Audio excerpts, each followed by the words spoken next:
Bismillahirrahmanirrahim. Assalamualaikum warahmatullahi wabarakatuh.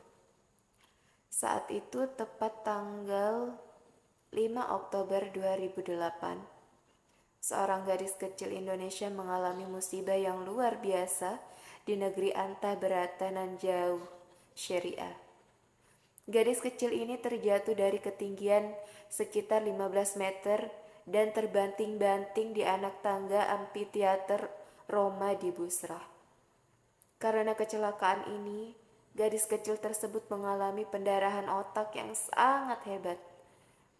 Gadis kecil ini mesti menjalani berbagai pembedahan otak dan merasakan sakit yang luar biasa di kepalanya sampai berbulan-bulan kemudian. Pada saat pendarahan masih menguasai otaknya, sehingga kesadarannya timbul tenggelam, gadis kecil ini lirih berdoa, "Ya Allah, jangan matikan aku sebelum aku selesai menghafal Al-Quran." Dengan tekad yang luar biasa, gadis kecil ini berjuang melawan sakit di kepalanya yang tidak kunjung henti. Terkadang dia harus menjeduk-jedukkan kepalanya. Dia harus menjeduk-jedukkan kepalanya di tempat tidur untuk mengimbangi rasa sakit yang sangat dalam di kepalanya. Besarnya komitmen guna menghafal Al-Quran yang dialami oleh gadis kecil ini juga jauh di atas beban manusia pada umumnya.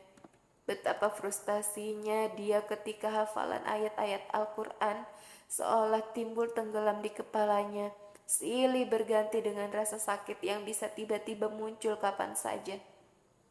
Tetapi dia harus belajar dan terus menghafal nyaris tanpa henti. Dia hanya berhenti menghafal ketika sakit kepalanya sudah tidak ditahankan lagi. Di bulan Mei 2010, oleh ustazahnya dia dibimbing untuk menyelesaikan ujian tahfiz setengah Al-Quran 15 juz dengan seorang Syekh Qura di Damaskus. Gadis kecil ini pun lulus serta memperoleh syahadah atau ijazah sanad bacaan Al-Quran yang sampai kepada Ali bin Abi Thalib radhiyallahu an dan tentu saja sampai kepada Rasulullah sallallahu alaihi wasallam.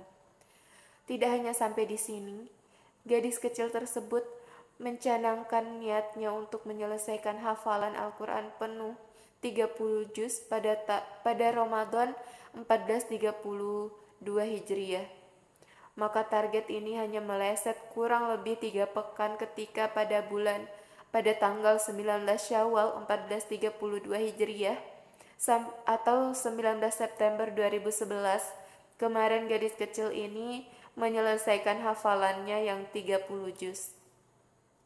Diiringi sujud syukur orang tuanya. Allahu Akbar.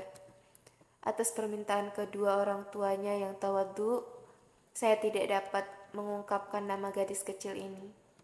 Tetapi bagi para gadis-gadis kecil lainnya yang belajar Al-Quran di Madrasah Al-Quran Daratul Muttaqin Lil Inas, pesantren Putri Jonggol, gadis kecil penghafal Al-Quran ini kini menjadi salah satu guru atau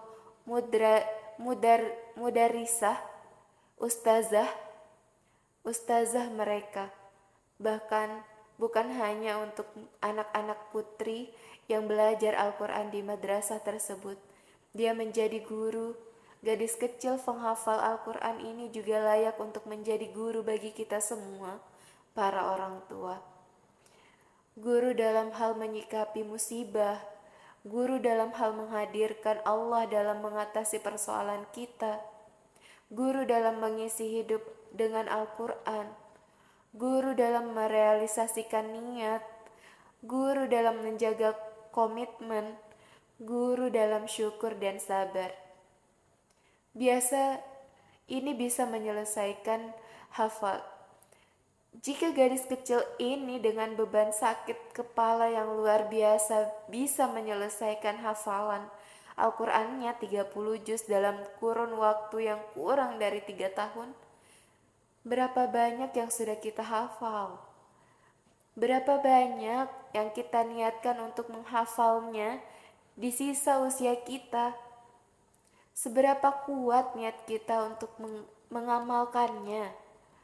Kita tahu persis jawabannya untuk diri kita masing-masing. Maka memang tidak berlebihan kalau saya menyebut gadis kecil itu kini sebagai sang guru. Semoga Allah dan para malaikatnya terus mendampinginya hingga dewasa dan menjadi guru dan sumber inspirasi untuk memperbaiki anak-anak dan para orang tua di dunia. Amin ya rabbal alamin. Sekian, wassalamualaikum warahmatullahi wabarakatuh.